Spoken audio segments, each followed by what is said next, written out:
joy to join with you today in what will go down in history as the greatest demonstration for freedom in the history of our nation.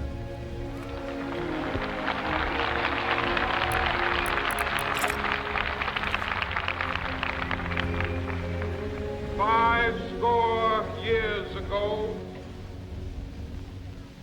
a great American in whose symbolic shadow we stand today signed the Emancipation Proclamation. This momentous decree came as a great beacon light of hope to millions of Negro slaves who had been seared in the flames of withering injustice. It came as a joyous daybreak to end the long night of their captivity. But 100 years later, the Negro still is not free.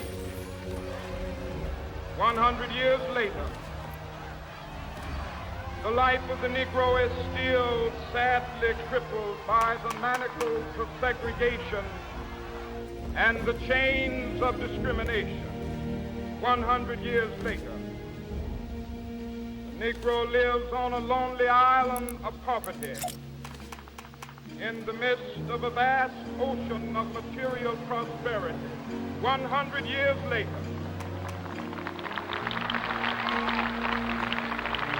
the Negro is still languished in the corners of American society, finds himself in exile in his own land.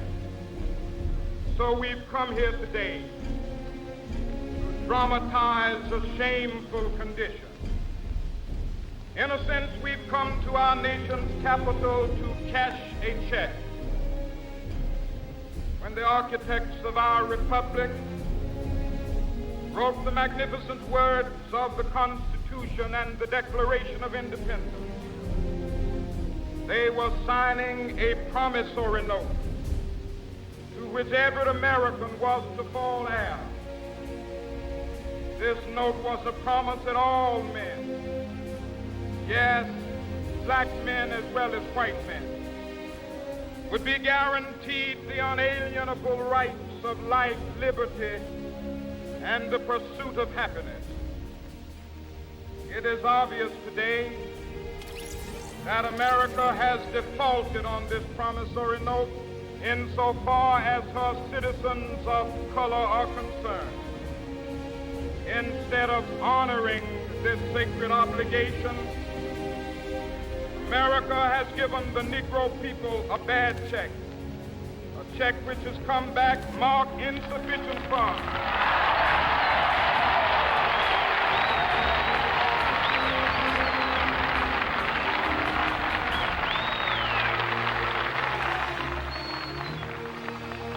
But we refuse to believe that the Bank of Justice is bankrupt. We refuse to believe that there are insufficient funds in the great vaults of opportunity of this nation. So we've come to cash this check, a check that will give us upon demand the riches of freedom and the security of justice.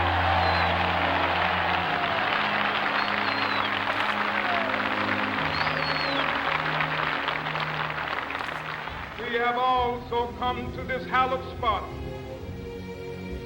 to remind America of the fierce urgency of now. This is no time to engage in the luxury of cooling off or to take the tranquilizing drug of gradualism.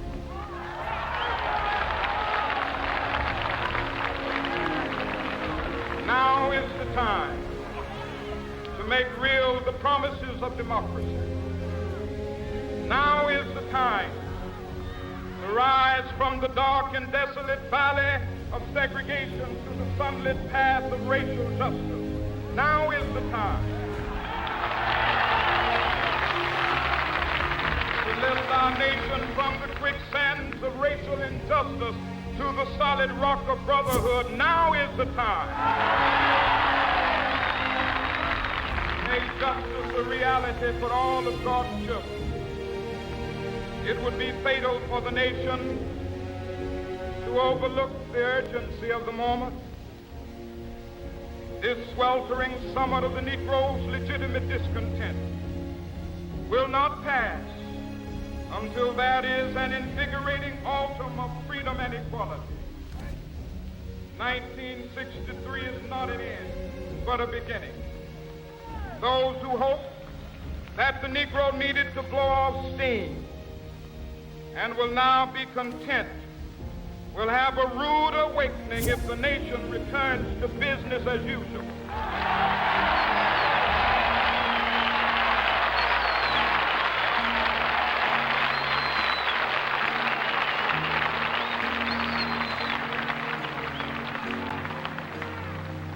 There will be neither rest nor tranquility in America till the Negro is granted his citizenship rights. The whirlwinds of revolt will continue to shake the foundations of our nation until the bright day of justice emerges. That is something that I must say to my people who stand on the warm threshold which leads into the palace of justice. In the process of gaining our rightful place, we must not be guilty of wrongful deeds. Let us not seek to satisfy our thirst for freedom by drinking from the cup of bitterness and hatred.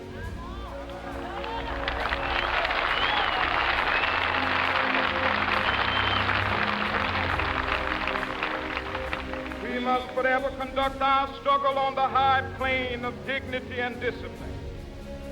We must not allow our creative protests to degenerate into physical violence.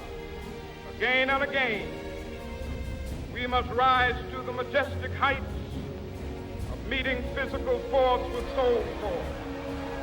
The marvelous new militancy which has engulfed the Negro community must not lead us to a distrust of all white people. For many of our white brothers, as evidenced by their presence here today, have come to realize that their destiny is tied up with our destiny.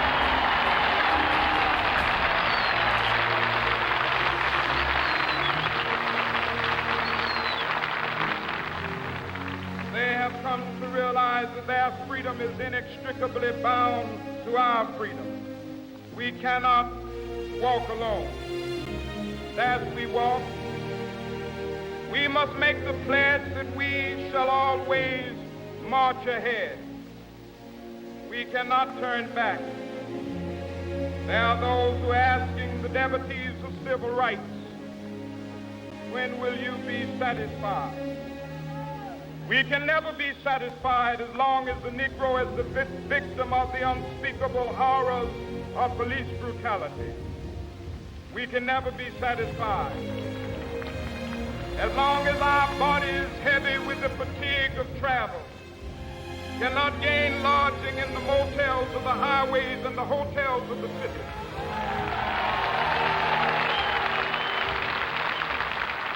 We cannot be satisfied as long as the Negro's basic mobility is from a smaller ghetto to a larger one. We can never be satisfied as long as our children are stripped of their selfhood and robbed of their dignity by signs stating for whites only.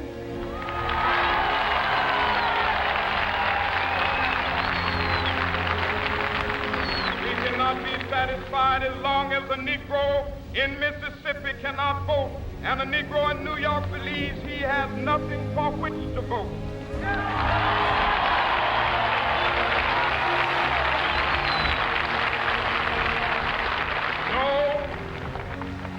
No, we are not satisfied, and we will not be satisfied until justice rolls down like waters and righteousness like a mighty stream.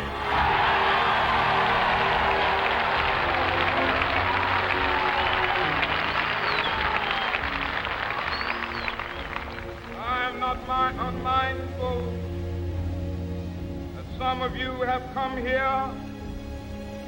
out of great trials and tribulations. Some of you have come fresh from narrow jail cells.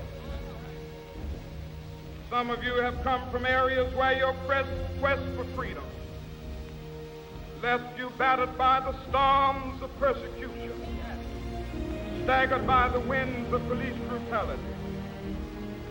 You have been the veterans of creative suffering. Continue to work with the faith that unearned suffering is redemptive. Go back to Mississippi. Go back to Alabama. Go back to South Carolina. Go back to Georgia. Go back to Louisiana. Go back to the slums and ghettos of our northern cities, knowing that somehow this situation can and will be changed. Let us not wallow in the valley of despair. I say to you today, my friend,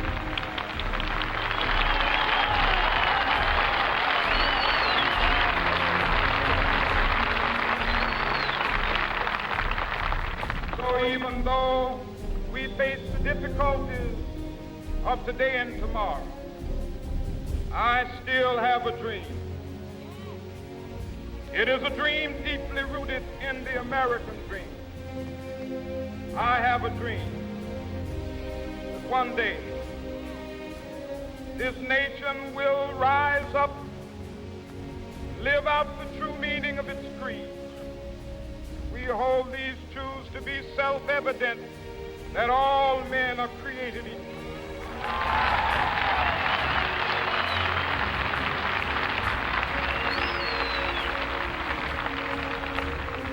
I have a dream that one day on the red hills of Georgia,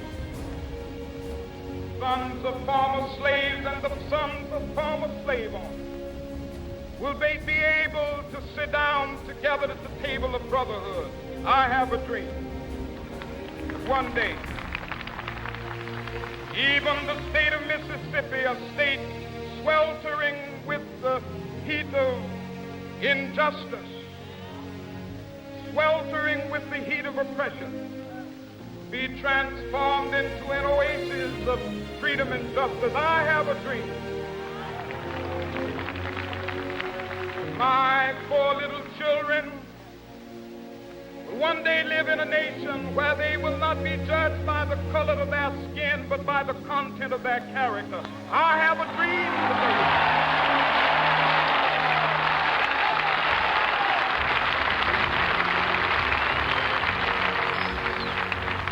I have a dream that one day down in Alabama, with its vicious racists, with its governor having his lips dripping with the words of interposition and nullification, one day right there in Alabama, little black boys and black girls will be able to join hands with little white boys and white girls as sisters and brothers. I have a dream today.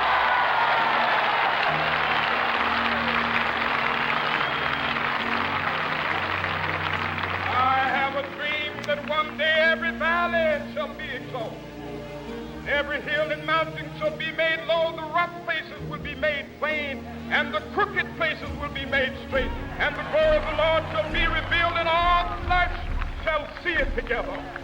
This is our hope. This is the faith that I go back to the South with. With this faith, we will be able to hew out of the mountain of despair a stone of hope. With this faith, we will be able to transform the jangling discords of our nation into a beautiful symphony of brotherhood. With this faith, we will be able to work together, to pray together, to struggle together, to go to jail together, to stand up for freedom together, knowing that we will be free one day.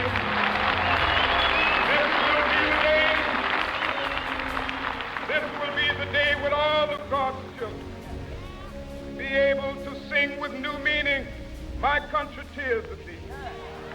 Sweet land of liberty, of thee I sing. Land where my fathers died, land of the pilgrim's pride. From every mountainside, let freedom ring. And if America is to be a great nation, this must become true. So let freedom ring from the prodigious hilltops of New Hampshire.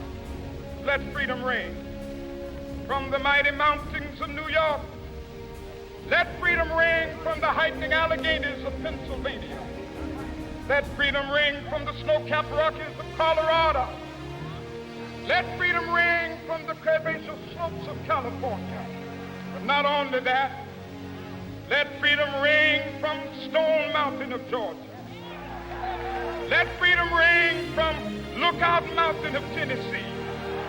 Let freedom ring from every hill and molehill of Mississippi, from every mountainside.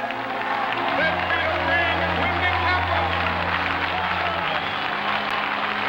when we allow freedom ring, when we let it ring from every village and every hamlet, from every state and every city, we will be able to speed up that day when all of God's children, black men and white men, Jews and Gentiles, Protestants and Catholics, will be able to join hands and sing in the words of the old Negro spiritual, free at last, thank God Almighty, we are